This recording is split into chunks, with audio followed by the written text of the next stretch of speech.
Wilfried Singo just arrived for 30 million euros, but is he really worth that? I watched 3 full matches of him, 2 as a right back in a back 4, and 1 as a center back in a back 3. I won't focus too much on his obvious strengths, like his extreme physique, but I will show how crucial he can be in the build-up, his weaknesses too, of course, and just quickly about his background before we go into the analyze. He was born in Ivory Coast in 2000, 25 December, so he's still 24 years old. He joined Torino in 2019, where he quickly became a starter as a right wingback. In 2023, he joined Monaco for 9 million euros, where he has mainly played as a right center back in a back 3 system. In 2024, he won the AFCON with Ivory Coast, where he mainly played as a right back in a back 4, so he's a very versatile player, as we probably know.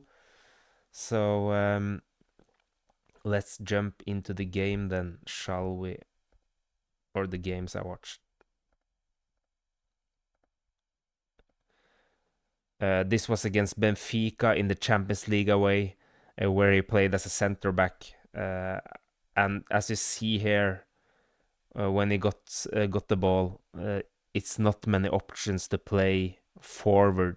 What I think many center backs would have done here is to play maybe to the one of the other center backs or try to switch the play. But what Singo is doing very well, from my perspective, is that he's always challenging. He's always getting Benfica players or the players he is playing against out of their positions. For example, here, when he's taking the ball up with him and challenging, one of the Benfica players need to show himself. And then you see that he's opening space in the half space. It happens so many times against Benfica. For example, here also, he got the ball very deep. Benfica tries to put on the high press. Singo takes the ball up with him, and now we see that he has 4 different passing options. So just to take the ball with him up, that he's not scared of it, and that he has the skill to do it, and the speed also. It's just so good to see. For example, here also, you see that Benfica tries to put the trigger on the high press. Again, he takes the ball up with him. He challenges Pavlidis, the Benfica striker. And look how different the formation of Benfica is when he's taking the ball up with him. And then you see that he much more easily can find the half space, and he tries that often, Singo. This was when he played as a right back in against Nice in the league. You know, Wilfried Singo, one of his strengths, I think, is his calmness and his confidence. Here he plays on one touch with his left foot in the final third to Minam, the Japanese attacking midfielder. Can't pronounce his name right now, for Monaco. So he has a lot of confidence also, Wilfried Singo. Here we also see that because he's so quick, he often get 2 players on him because the fullback needs support here. And often then is that one of the midfielders, as you see here with the arrow, is coming to help the fullback. And then Wilfried Singo sees that space, playing inside to the midfielder. It's just small details, but I think it's important details. What's happening here is that they turn around and they score from this attack. I'm not saying that Wilfried Singo did everything magical here. It's just a small detail. But because he's so quick, often teams will then have a support, and that is good to dribble also, actually. will have,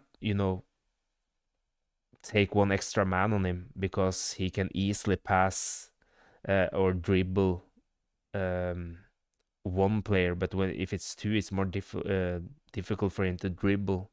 But then it's opening space for other players, like here, for example. Another thing, is his physique. We need to talk about that also.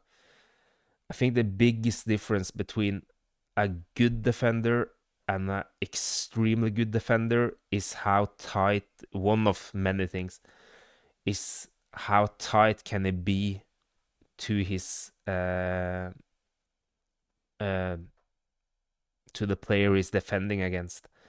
As you see here, this is against PSG, where he also played as a right back. This is Doué. Just look how tight he let him be to him. And then he's just winning the ball here like it's nothing. He's not afraid to go very tight in those duels. And that's something I really admire about fullbacks, for example, because that is much more difficult to, for example, come to crosses also. Yes, you are a bit more. The risk is a bit more that you can be dribbled past if you are too close to him, but at the same time, it's much more difficult for a winger if your fullback is really tight to. I think so, rather than just falling and falling and falling, because then you can play inside to the striker. You don't necessarily need to dribble him. You can come to easy crosses. You can pass into the striker and take a wall with him. It's just opening up so much more options, rather than if your player, your defender is really tight to you, as Wilfried Singo is very often. You have one option probably, and that is to try to dribble him. Because if you try to pass in, for example, it's easy for the defender to take the ball there or to stop that pass, for example. So Wilfried Singo, in that terms, can do very good things, I think. But let's look at his weaknesses too. This is against Benfica again. One of his, I think this goal shows much of his weaknesses, if you ask me. One of them is that he tries to play the ball here. You don't see the striker of Monaco in this picture, but he tries to play the ball here on one touch in a very risky area. And the ball is also bouncing because Wilfried Singo, yes, he can pass. He's not bad at passing, but his technique is not the best. So many times, especially in this Benfica game, when he tried to pass, the ball just bounced like 5 times before the players got the balls. For example, here it's bouncing and it's like he's giving it like a 50-50 here, and it's being a challenge in a dangerous situation. It's also the decision making, I think, from Wilfried Singo. What's happening then is that Singo is getting it back and Benfica is taking the high pressure here. But because of Singo's confidence, calmness, and he has not got the best touch in the world either. His technique is not the best, I think. Like his ball control, his passing technique. He can survive, but it's not like his absolute best, So sometimes he can get like some weird touches. As here you see, he gets a bit too long touch here. So Benfica players are snapping that up, and the they are scoring from this situation where Pavlidis is crossing to Kerem Aktürkoğlu. Also his decision making, I think, especially in the final third. I just watched 3 games of him, so it's a bit difficult to judge him by that. Here, for example, one thing I really like also is that because he's used to play as a center back, because he played a lot of center back in Monaco. But it's good to see that his movement, to go up and down as a right back also. You see it here, for example. He got so much space. Has the ball here. He has many options. He can, go directly to the goal, maybe shoot. He can wait on his teammates to come. But he gets a bad touch and comes too close to Donnarumma, and this is the famous injury Donnarumma got. If you have seen the pictures that went viral, he could have got this easily here. I think his second yellow card. He was lucky and didn't get sent off. So he's not like a killer in that sense in the final third, I think. He has not got that many assists or goals either. Not in Torino either, when he played as a wingback. One another thing I think is that he's sometimes when they are losing the ball, he is reacting a bit too late, and I think that's a normal thing. For example, for very fast defenders. For example, Davinson Sanchez also, where they are trusting and are a bit too comfortable with their pace. That if they are meeting the wrong player, for example, Romulo, where against Göztepe last season with Davinson Sanchez, where he just got his body and had the pace, and Davinson Sanchez couldn't reach him. That can happen, and I think it's the same with Wilfried Singo. Here, they are playing against PSG, and they needed a goal in the last minute, but he could have probably come tighter in that back in the defense. So here, Dembele is running behind the defense, and Singo is trying to catch him up. He actually catches him up, but Dembele is a good player. He's an extreme player, and he scores from here. But he's also good to use his body. He doesn't fall when Singo is trying to come into his body. So it was like it became a goal here. I'm not sure if it's like 100% on Wilfried Singo. It's probably not. It was other defenders there also, but like in general, I've seen that he's trusting his speed very much. It's other situations too where he is catching up because of his acceleration is not like it's very good, but his top speed is just on another level. I'm not sure if it's so many players in the world that has a better top speed than Wilfried Singo. So yeah, it's just 3 games, so I can't. It's difficult to say, to know a player really well, you need to probably look at him for a whole season or 10, 15 games. I didn't have capacity of that. I just watched 3 games of him, and of course, he has these obvious strengths, like his in the offensive marking. He's very good. I like that he's um, always trying to be behind this man. He's not afraid to give space, because he's so fast. If he needs to make fall, he makes fall. And he's so quick. He is good to read the game, I think. To fall back, for example, if he if it's coming a long ball behind the defense, he's really good to catch up those balls. Uh, you can really let him almost be alone to defend on the right side with no problems. And, you know, from the YouTube clips we have seen, for example, it's easy. I could have made a video like, yeah, look here in the offensive market, look how fast he is. But I think you guys probably have seen it, and that he is, he fits perfect in Okanoja's system. It's easy to see that. Um, and I just quickly want to talk about the a bit about Ian Graham.